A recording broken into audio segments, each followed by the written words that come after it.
Hello everyone, कैसे हैं आप सभी। आशा करते हो सब अच्छे होंगे और अच्छे से पढ़ाई कर रहे होंगे। और जो भी मेरी क्लास में पहली बार आए हैं, मेरी क्लास को सब्सक्राइब कर लीजिएगा। आज की क्लास में हम DSSB TGT हिंदी का जो एग्ज़ाम 4 सितंबर 2021 को हुआ था, उसके हिंदी सेकेंड पार्ट को हम आज देखेंगे। तो सबसे पहला प्रश्न देखते हैं,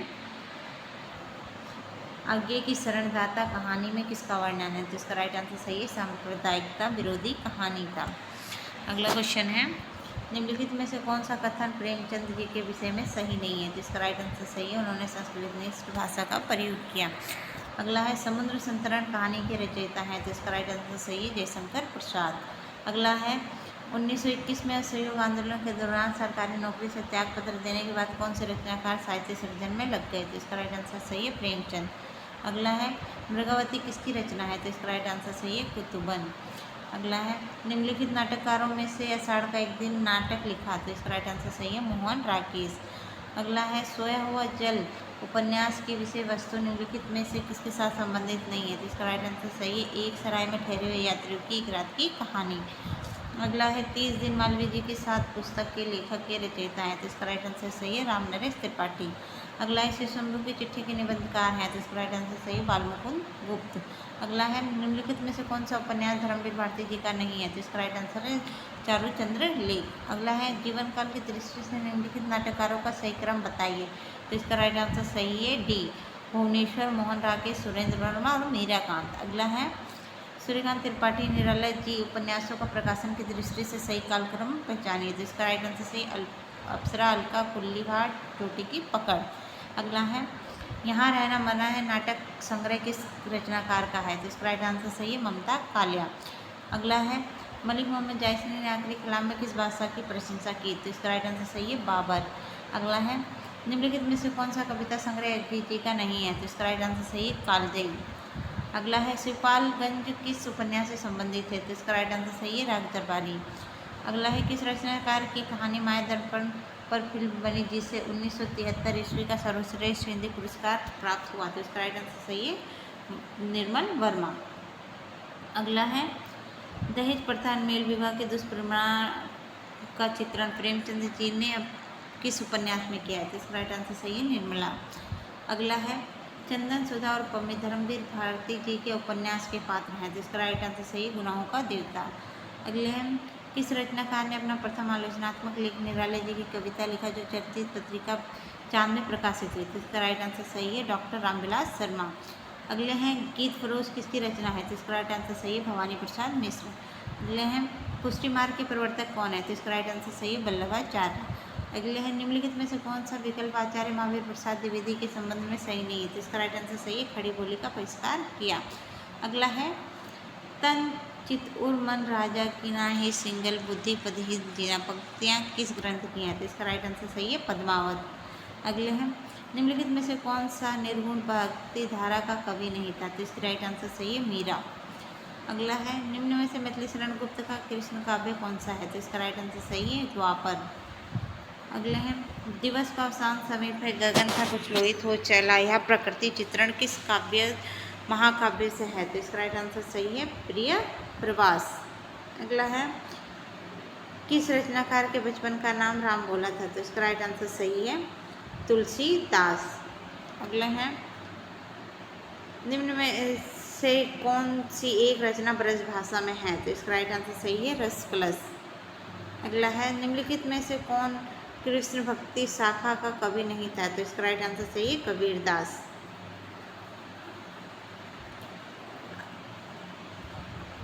अगला है,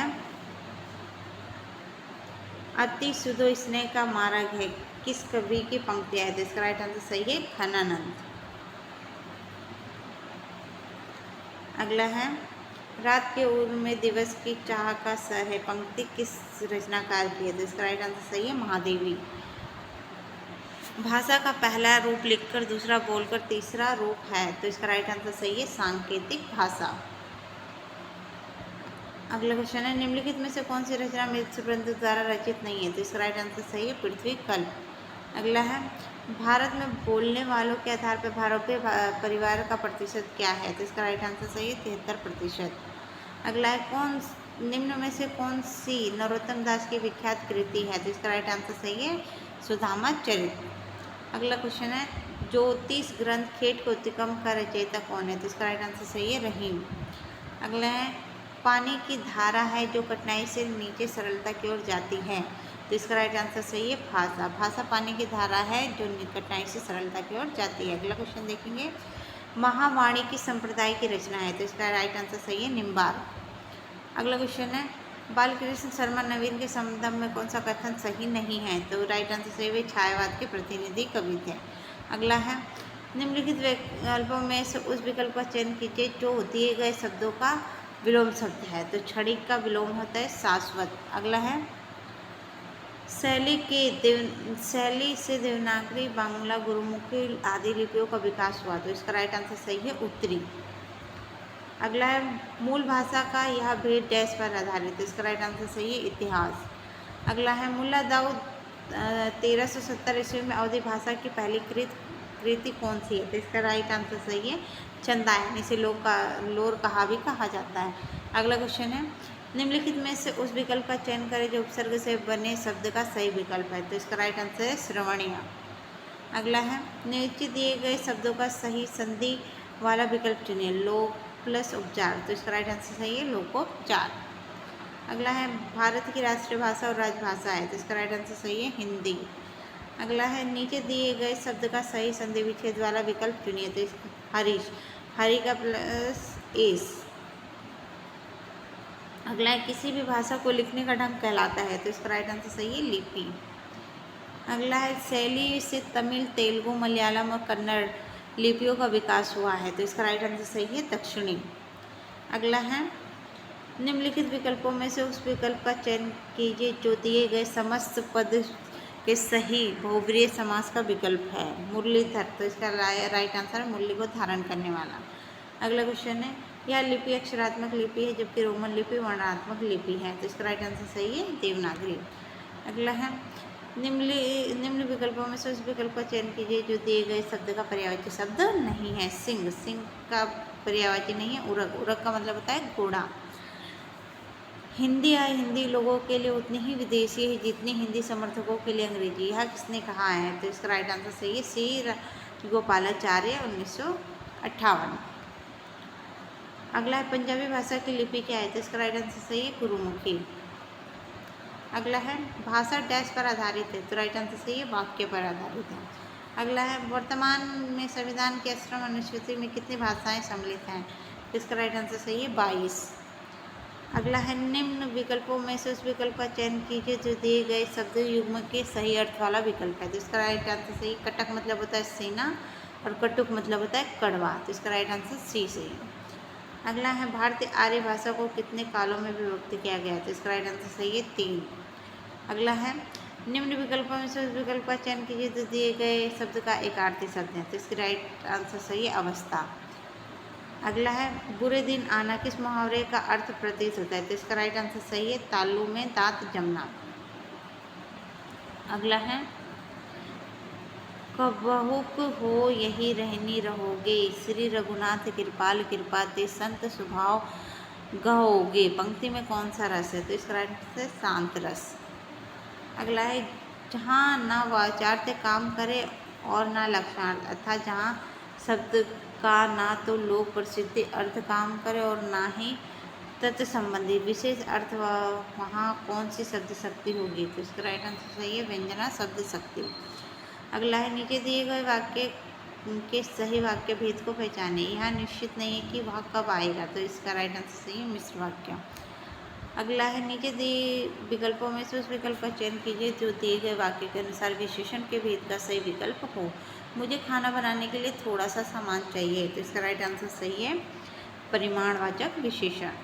अगला है विषय द्वारा किए क्रियाएं और वह स्थान जो रस निष्पत्ति में सहायक होते हैं उसे कहते हैं। तो उद्दीपन विभाव। अगला है विषय द्वारा किए क्रियाओं और वहाँ स्थान जो रस निष्पत्ति में सहायक होता है उसे कहते हैं उद्दीपन विभाव। अगला है उपमा के अंगों में उलटफेर करने से अर्थात उपमेय को उपमान के समान ना कहकर उलट कर उपमान को ही उपमेय कहा जाता है, वह कौन सा अलंकार है? तो इसका राइट आंसर सही है प्रदीप अलंकार।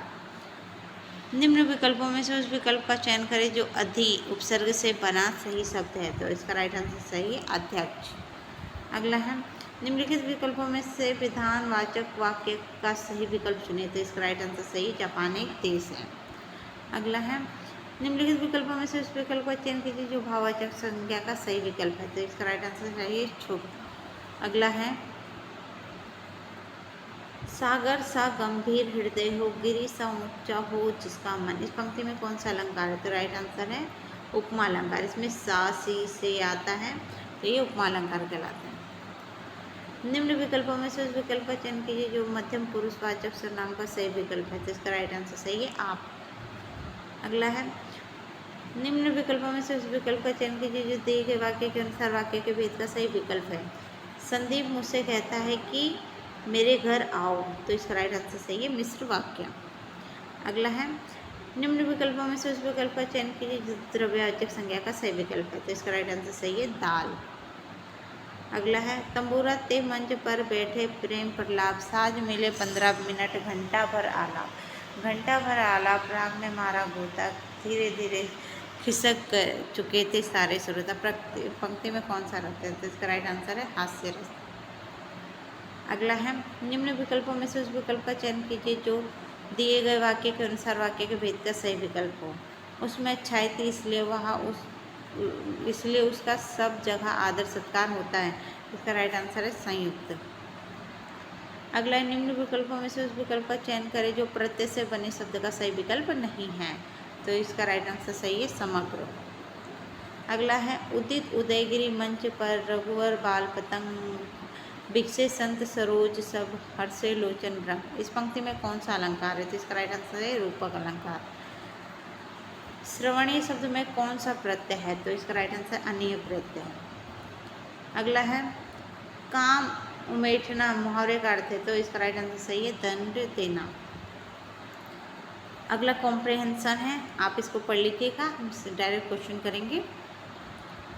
दिए गए अनुच्छेद का सटीक शीर्षक लिखिए। तो इसका राइट आंसर सही है हमारी पवित्र नदियाँ। अगला है हमारे देश में बहने वाली नदियों के आदि स्रोत क्या है? तो इसका राइट आंसर सही है हिमालय की अनंत हिम राशि।